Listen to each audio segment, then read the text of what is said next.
we will discuss about Hersey and Chase experiment.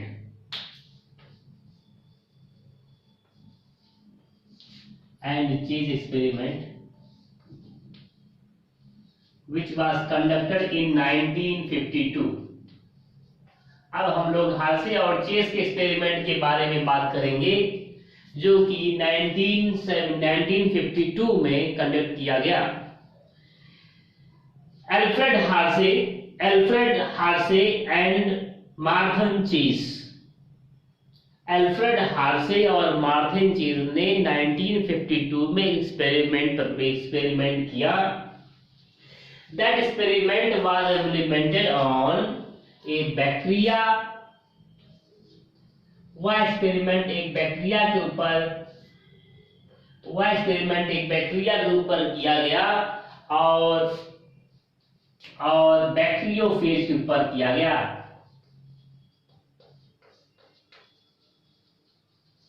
That experiment was conducted on bacteria and bacteriophage। वह experiment bacteria और bacteriophage के ऊपर किया गया। The bacteria was E. coli। वह bacteria कौन सा था? E. coli बैक्टीरिया था। The bacteria was E. coli and the bacteriophage was T2 phase। Bacteria was T2 phase। Bacteriophage was T2 phase। What is bacteriophage? The virus that infect a bacteria is known as bacteriophage। वह virus जो कि bacteria को infect करे उसी को मैं bacteriophage बोलता हूँ। फिर से बोलता हूँ, वह वायरस जो कि बैक्टीरिया को इन्फेक्ट करे उसी को मैं बैक्टीरियोफेज बोलता हूँ। हार्से एंड चेस ने 1952 में अपना एक्सपेरिमेंट परफॉर्म किया बैक्टीरिया और बैक्टीरियोफेज के ऊपर, बैक्टीरिया के ऊपर और ऐसे वायरस के ऊपर जो कि बैक्टीरिया को इन्फेक्ट करता है यानी बैक्टीरियोफेज के ऊपर अपना एक्सपेरिमेंट परफॉर्म किया। उन्होंने एक बैक्टीरियोफेज को लिया। It took a bacteriophage। उन्होंने एक बैक्टीरियोफेज को लिया और इस बैक्टीरियोफेज को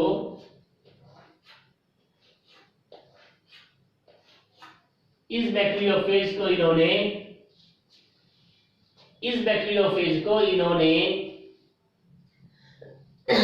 एक ब्लेंडर में डाल दिया। He put this bacteriophage in a blender।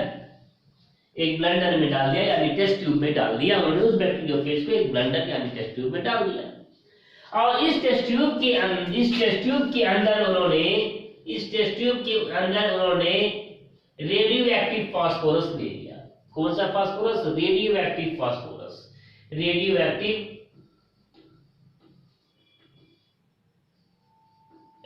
Active क्या लिया? फास्फोरस। रेडियो एक्टिव फास्फोरस के सॉल्यूशन में इस बैक्टीरियोफेज को डाल दिया। He put the bacteriophage in the radioactive phosphorus solution। इन्होंने इस बैक्टीरियोफेज को, तमाम बैक्टीरियोफेज हैं, इन सभी बैक्टीरियोफेज को रेडियोएक्टिव फास्फोरस के सॉल्यूशन में डाल दिया। He put these all the bacteriophage in the solution of radioactive phosphorus। Radioactive phosphorus के सॉल्यूशन में उन्होंने सभी बैक्टीरियोफेज को डाल दिया। सिमिलरली उन्होंने फिर दूसरे बैक्टीरियोफेज के और ढेर सारे बैक्टीरियोफेज को लिया और इन सभी बैक्टीरियोफेज को उन्होंने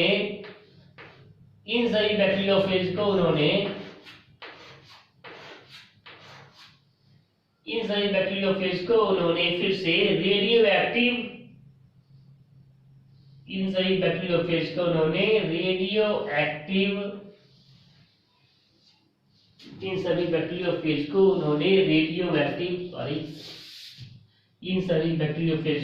रेडियोएक्टिव सल्फर के सॉल्यूशन में डाला। रेडियोएक्टिव सल्फर, इन सभी बैक्टीरियोफेज को he put this bacteriophage in the radioactive sulfur solution। उन्होंने इन सभी बैक्टीरियोफेज को रेडियोएक्टिव सल्फर के सॉल्यूशन में डाल दिया।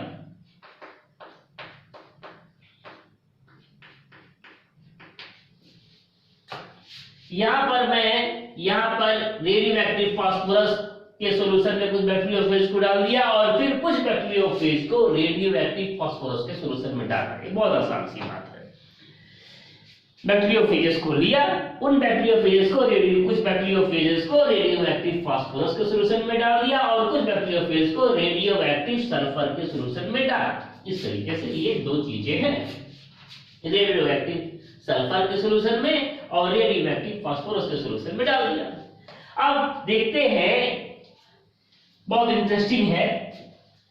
अब इसके अंदर ये जो बैक्टीरियोफेज है, बैक्टीरियोफेज का कौन सा पार्ट रेडियो एक्टिव होगा? फास्फोरस इसके डाले थे, इसका जो सेल वॉल है, cell wall is not made up of phosphorus, ये रेडियो एक्टिव नहीं होगा। ये इसका एंड पीस ये प्रोटीन का बना हुआ है, कोई भी प्रोटीन में फास्फोरस नहीं पाता, ये भी रेडियो एक्टिव नहीं होगा। इसका डीएनए जो पाया जाता है बैक्टीरियोफेज में, बैक्टीरियोफेज का जो डीएनए होता है that is made up of phosphorus. Bacteriophage का जो डीएनए होता है उसके अंदर फास्फोरस पाया जाता है और इसलिए ये जो है ये फास्फोरस पाए जाने की वजह से ये जो है इसका DNA, it's DNA became radio active, इसका डीएनए जो है रेडियो एक्टिव हो जाएगा। It's DNA became radio active, इसका डीएनए रेडियो एक्टिव हो जा रहा है क्योंकि उसके डीएनए में फास्फोरस पाया जाएगा। ये रेडियो एक्टिव फास्फोरस सॉल्यूशन में बहुत देर तक रहा तो ये जो है इसका डीएनए रेडियो एक्टिव हो जाएगा।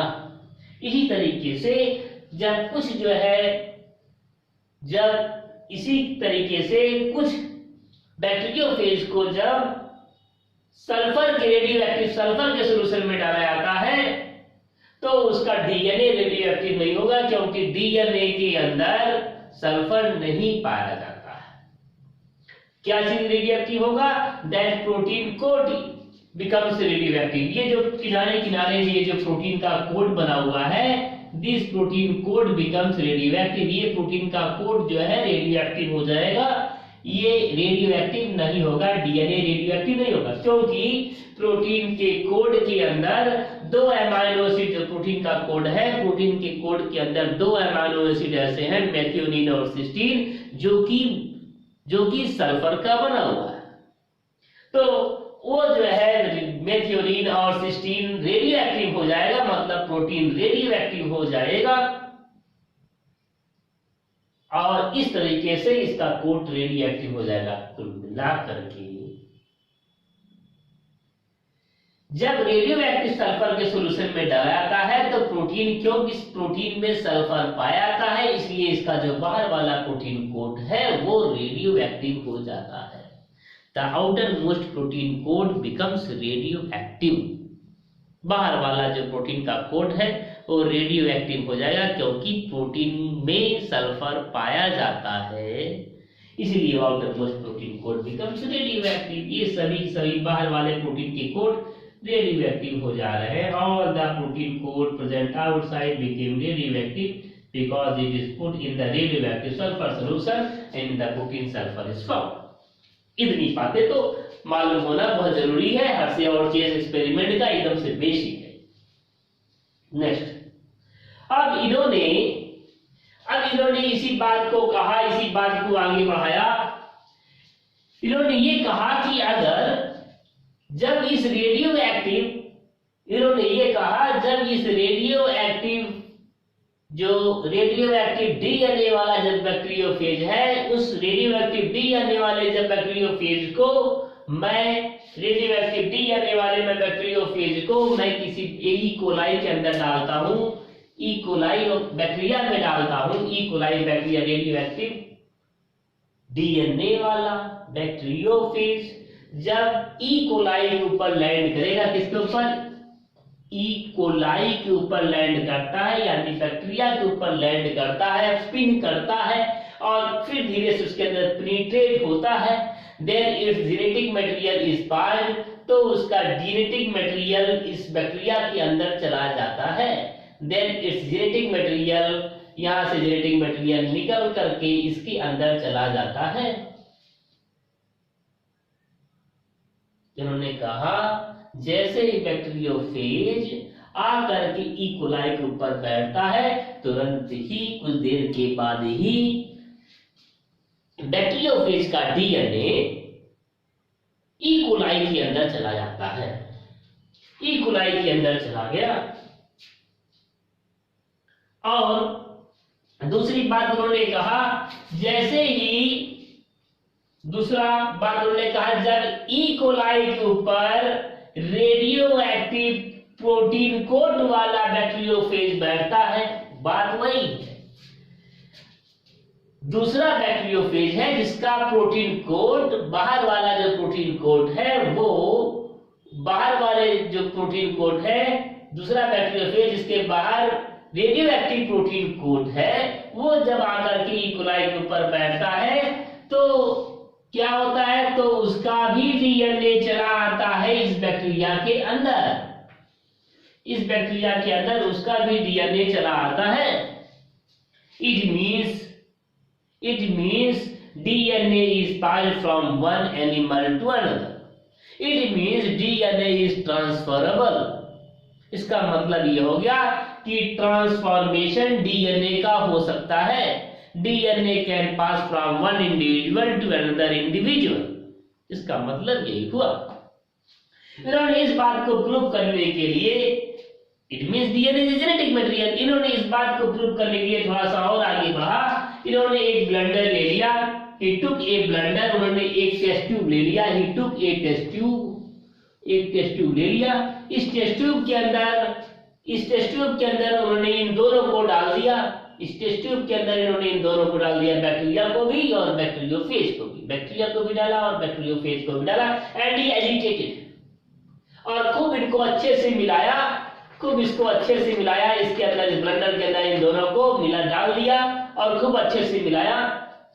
इन दिस ब्लेंडर, इस ब्लेंडर के अंदर बैक्टीरियोफेजेस हल्के होते हैं और बैक्टीरियोफेजेस कहां हो जाएंगे, बैक्टीरियोफेजेस ऊपर की तरफ, bacteriophages forms the supernatant, bacteriophages जो है सुपरनेटेंट फॉर्म करेंगे, बैक्टीरियोफेजेस ऊपर की तरफ चले जाते हैं, बैक्टीरियोफेजेस ऊपर की तरफ चले आए, बैक्टीरियोफेजेस ऊपर की तरफ चले आए, सुपरनेटेंट फॉर्म किए, बैक्टीरियोफेजेस ऊपर की तरफ चले आए और वायरस और जो है बैक्टीरिया ई कोलाई नीचे की तरफ आ गए, ई कोलाई जो है नीचे की तरफ चले आए। He reported that the radioactive phosphorus is present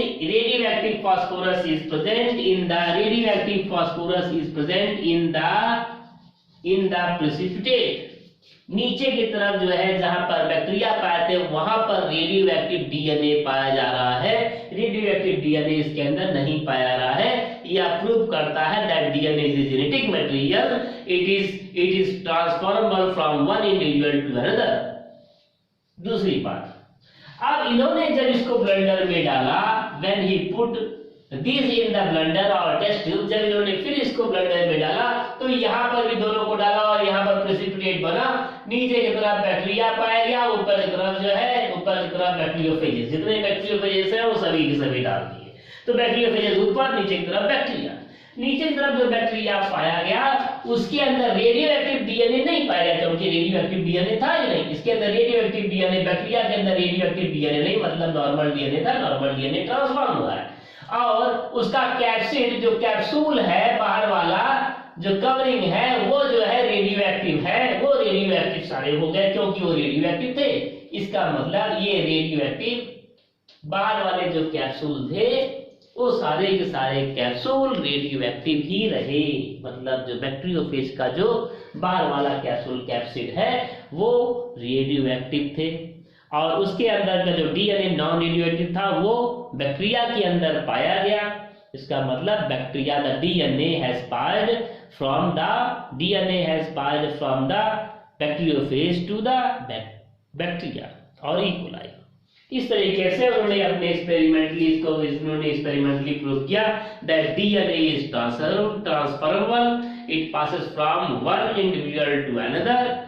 In this experiment, he proved that DNA is passed from the bacteriophage to the bacteria. DNA is passed from the bacteriophage to the bacteria.